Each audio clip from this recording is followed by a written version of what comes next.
Bismillahirrahmanirrahim. Assalamu alaikum, viewers.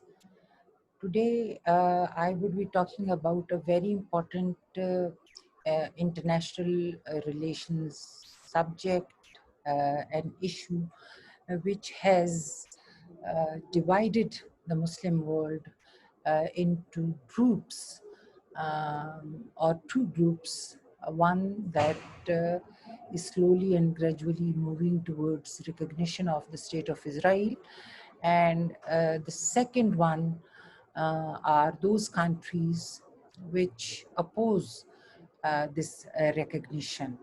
In this regard, Department of International Relations uh, organized a day-long international webinar and requested various participants to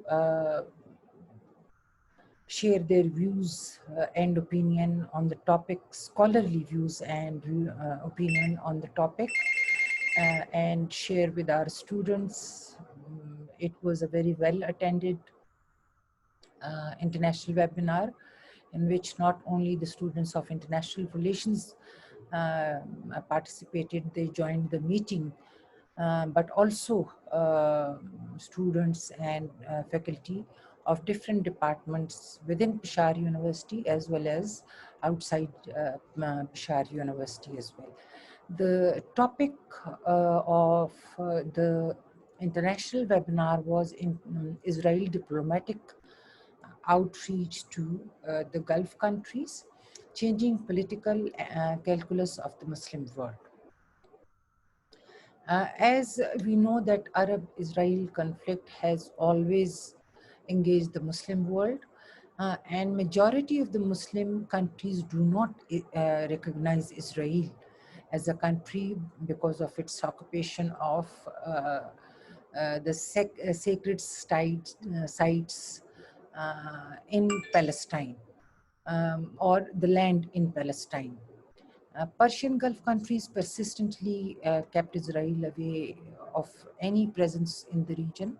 However, in August 2020, United Arab Emirates executed a bold diplomacy to extend recognition to Israel. This move was quite unusual as it could not happen without the approval of Kingdom of Saudi Arabia, and the trilateral deal of USA, UAE, and Israel has initiated a very serious debate in the Muslim world. Experts suggest that Saudi Arabia may lose its respect as the leader of the Muslim world, and the gap may be filled by countries like Turkey, Pakistan, and Malaysia. The normalization agreement between United Arab Emirates and Israel, which was announced on August 13th by the President of United States, President Donald Trump, it turned a new page in the Middle East in relation to the state of Israel. The normalization deal between UAE, Bahrain, and Israel, these are unprecedented developments or are unprecedented steps which has shocked the Muslim countries. The representative of United Arab Emirates, Bahrain, Israel, and United States governments met yesterday, that is on Tuesday, to sign historic normalization accord between the Gulf nations and Israel. The UAE agreement was dubbed by a White House official as Abraham Accords, making the UAE the third Arab country and first in the Gulf Cooperation Council to agree to establish relations with Israel.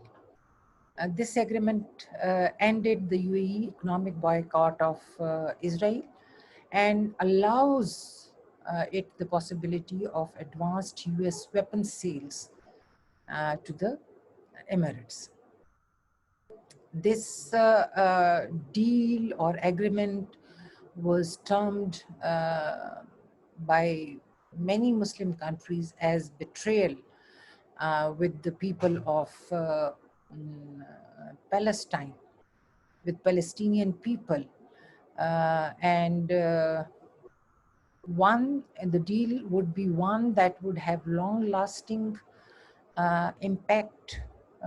It would be an unprecedented geopolitical issue and would have ramifications. But the extent of these ramifications remain to be seen. So that was one of the reasons that we arranged the conference, which was divided into 3 sessions. The first session started at 12 noon sharp, and it went on till 2 p.m.,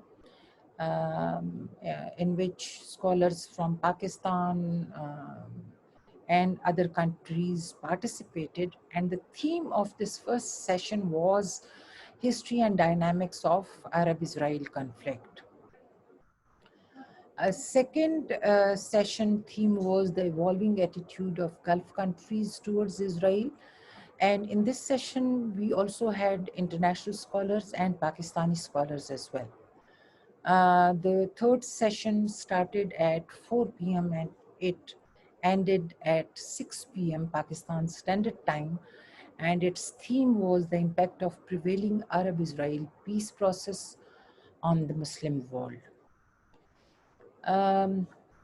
By arranging this international webinar, which was a pure academic activity, the focus was around different outcomes. Like, for example, it would help the students to get intellectual appraisal about the evolving Middle Eastern and Muslim world politics, as it is taught to them in international relations and in our department at Peshawar University.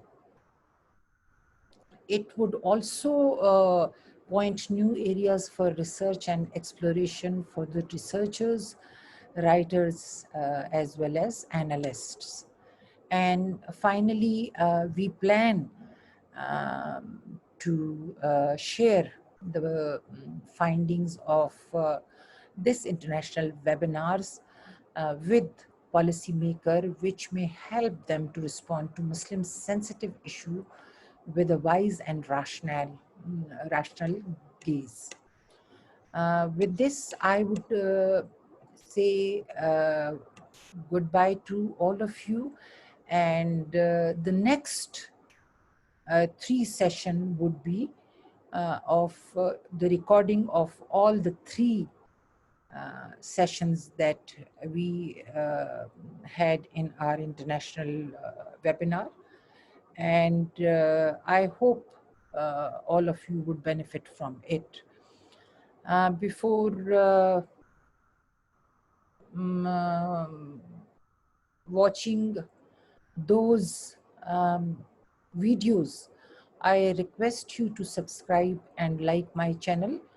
And I hope that you would leave your feedback in the comments on my channel. Thank you, and Khuda Hafiz.